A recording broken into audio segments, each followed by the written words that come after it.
Hey guys, welcome back to Dream Analytica. I just want you to take a look at this video clip. I wanted to mention this before in one of my other videos, but I couldn't find the clip, and now I found the clip.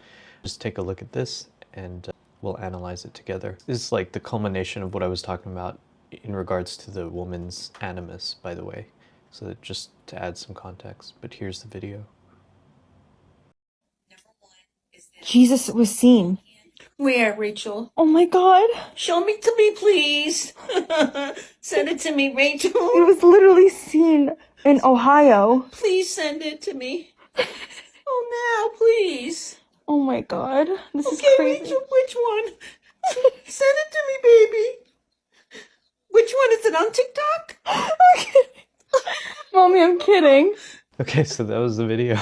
It's really short, but it explains a lot about the psychological state that I was mentioning before in a lot of my other videos, particularly on the woman's animus, or the inner masculine component of the woman's psychology. They have effectively lost their spiritual grounding and projected that inner God outward, and that's why this woman's reaction is so telling about the psychological state, about her own internal psychological state. You see, this is what happens when you project the inner God outward. You start looking for him out there, not without realization that it's not out there, it's in here. It's inside your psychology. Now, if she knew this, if she actually knew this fact about psychology, she would not be scared. The inner man in woman, this Jesus figure, is the fortification, is the spiritual grounding, is the connection to the higher ups. You need that. We all need that. And he is responsible for creating wholeness in the woman. He is responsible for that feeling of completeness in woman, in his positive aspect. And you can see, like, she's on the verge of tears. This is very, very, very telling for what this woman is going through spiritually. They're almost broken. And you might assume too from the video, we don't know with full clarity, but we can assume that she might very well be a Christian, being from America, probably from the South or something, that she might be a Christian. So why is it that Christianity as a religion is not making these people feel safe and secure anymore? And this is what Jung is so prominent for.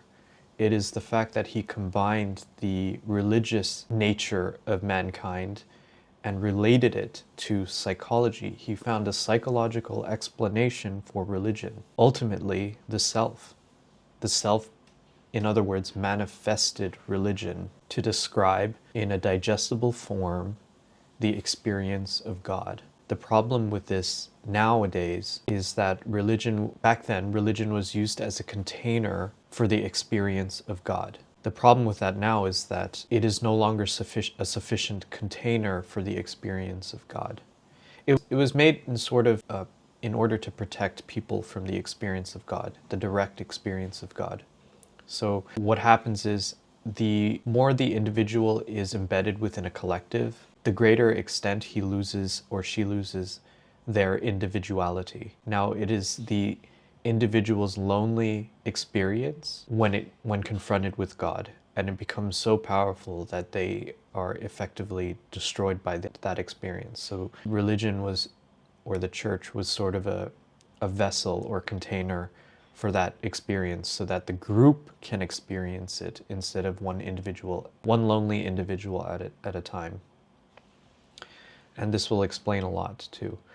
But you could sort of extrapolate this woman's experience out into the collective, that a lot of women similar to this woman's experience are experiencing similar things. That emptiness, that lost feeling, the complete lack of inner fortification, so to speak, which is what we were talking about in all my Animus videos. This is extremely powerful. Now, let's hypothetically say, like, if we could speak to this woman and we could explain to her and help her identify her inner God, her inner Jesus, I quite strongly believe she would have a very, very significantly different reaction. There's a sense of inner security, so to speak. It's just incredibly powerful.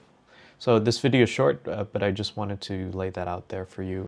I think this is a perfect illustration about how we connect the spiritual, religious experiences with the individual psychological experience and how they're related actually. So thanks so much for watching. Stay tuned for the next one.